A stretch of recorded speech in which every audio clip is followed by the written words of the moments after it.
लाडकी बहीण योजनेचा लाभ 14,298 पुरुषांनी घेतल्याची धक्कादायक माहिती समोर आली आहे। 10 महिन्यांपर्यंत या लाडक्या पुरुषांना 21,44 कोटी रुपयांचं वाटप सुद्धा करण्यात आलंय। अधिकृत सूत्रांनी ही माहिती दिली आहे। योजनेच्या लाभार्थ्यांची छाननी करण्यात आलेली होती आणि या छाननीमध्ये हा प्रकार उघडकीला आलेला आहे। ऑगस्ट 2024 मध्ये योजनेचा लाभ द्यायला सुरुवात झाली। लाभार्थीच्या यादीमध्ये 14,298 पुरुष सुद्धा शिरले। त्यांनी या संपूर्ण योजनेचा लाभ सुद्धा घेतला। त्यांना कुणी घुसवलं, छाननी कुणी केली आणि महिलांसाठीच्या योजनेवर पुरुषांनी डल्ला मारला कसा, त्यासाठी जबाबदार कोण, असे प्रश्न आता निर्माण झाले। सार्वजनिक वितरण प्रणालीमध्ये उपलब्ध असलेल्या डेटाची पडताळणी केली असता आणखी गंभीर बाबी समोर आलेल्या आहेत। आता हे 21 कोटी रुपये राज्य सरकार पुन्हा वसूल करणार का, हा सवाल विचारला जातोय।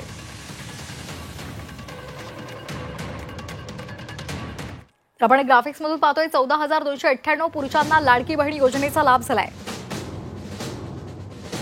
10 महिन्यांमध्ये 21,44 कोटी रुपयांचं लाडक्या पुरुषांना वाटप झालेलं आहे। या योजनेच्या लाभार्थीची छाननी करताना हा प्रकार उघडकीला आलाय। पुरुषांनी डल्ला मारला कसा, जबाबदार कोण, हे शोधण्यासाठी कागदपत्रांची छाननी करण्यात आली। 2,36,014 लाभार्थींसंदर्भात संशय आहे। लाडक्या पुरुषांना दिलेलं मानधन परत घेणार का, हे पाहणं आता महत्त्वाचं ठरणार आहे। आणि या संदर्भात आपल्यासोबत दूरध्वनीच्या माध्यमातून जोडले गेलेले आहेत लोकमतचे पत्रकार यदू जोशी। यदू जोशी सर, आपण पाहतोय महत्वाकांक्षी लाडकी बहीण ही सरकारची योजना आणि यामध्ये गेल्या काही दिवसांपासून, काही महिन्यांपासून सातत्यानं छाननी होते आणि छाननी केली असता हा प्रकार आता उघडकीला आलेला आहे की याचा लाभ पुरुषांना झालेला आहे। साधारण 21 कोटीहून अधिक रुपयांचं वाटप या पुरुषांना झालेलं आहे। काय नेमकी माहिती आहे, काय याचं विश्लेषण कराल? लोकमतने आज ही बातमी दिलेली आहे। या संदर्भामध्ये लाडकी बहीण योजना सुरू असताना त्याच्यामध्ये काही लाडके भाऊ पण सामील झाले, अशी चोरी काही लाडक्या भावांनी केलेली आहे। त्यांची संख्या 14,000च्या घरामध्ये आहे। यापूर्वी सरकारी नोकरीमध्ये असलेल्या महिलांनी 8,000 महिलांनी लाडकी बहीण योजनेचा नियमबाह्य फायदा घेतला, ही बाब समोर आलेली होती। आता हे लाडके भाऊ समोर आलेले आहेत। आता यांचं काय करायचं आणि यांची नेमकी नोंदणी कोणी करून घेतली होती, या अर्जांची छाननी कोणी केली होती, ते करताना कुठली शहानिशा केली होती का?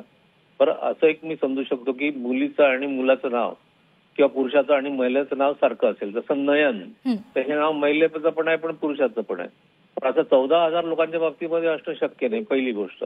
आणि दुसरं, यांचे रेशन, आता सरकारने जी पडताळणी केली आहे ती मुख्यत्वे रेशन कार्डांवरून केलेली आहे। कारण की रेशन कार्ड आणि आधार कार्ड हे मुख्य आधार आहेत ही पडताळणी करण्याचे। त्याच्यामध्ये त्यांचे स्पष्टच नावं पुरुषांचे आहेत हे स्पष्ट झालेलं आहे, कारण त्याच्यात असं वर पुरुष लिहिलेलंच आहे। तर असे 14,000 जण आत्ता निघाले आहेत आणि 2 लाखाच्या वर लोक असे आहेत की जे संशयित आहेत। म्हणजे त्याच्यातही एक 2, 4, 5,000 लोक अजून असे निघतील लाडके भाऊ की ज्यांनी या योजनेचा लाभ घेतलेला आहे। त्यामुळे हा आकडा आज जरी 14,000चा दिसत असला तरी तो भविष्यात वाढण्याची शक्यता नाकारता येत नाही। अगदी सर, तुम्ही जसं सांगितलं की येत्या काळात हा आकडा वाढू शकतो, पण सध्या जी 14,298 पुरुषांनी या संपूर्ण योजनेवर डल्ला मारलेला आहे, 21 कोटी रुपयांवर डल्ला मारलेला आहे, त्या संदर्भात आता सरकारनं या संदर्भात काय नेमकी पावलं उचलली पाहिजेत? कारण एकीकडे आपण म्हणतोय की लाडक्या बहिणी योजनेसाठी सरकारकडे पुरेसे पैसे नाही आहेत, अनेक विभागांकडून ते पैसे वळवले जातात आणि नंतर मग ते हप्ते दिले जातात। तर मग या संदर्भात ज्यांनी या योजनेचा लाभ घेतलेला आहे आणि ते पण खोट्या कागदपत्रांच्या आधारे, त्यांच्यावर कारवाई तर झालीच पाहिजे। ज्या सरकारी नोकर महिला होत्या त्यांच्यावर पण कायदेशीर कारवाई करता आली असती सरकारला। त्या तर त्यांच्या सरकारी नोकरीमध्येच आहेत, त्यांच्या अखत्यारीमध्येच पगार घेतात दर महिन्याला। आणि त्या ज्या महिला होत्या त्या मुख्यत्वे क्लास 3 आणि विशेष म्हणजे क्लास 4च्या होत्या।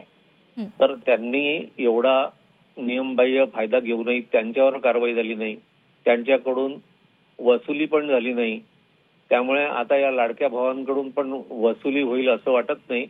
एक मात्र नक्की होईल की आतापर्यंत नियमबाह्य असा हा फायदा घेत असलेले, आर्थिक फायदा घेत असलेले भाऊ आता या योजनेतून हद्दपार होतील अशी तरी अपेक्षा आहे। अगदी धन्यवाद सर, आपण केलेल्या या विश्लेषणाबद्दल। तर लोकमतचे पत्रकार यदू जोशी सर आपल्यासोबत होते।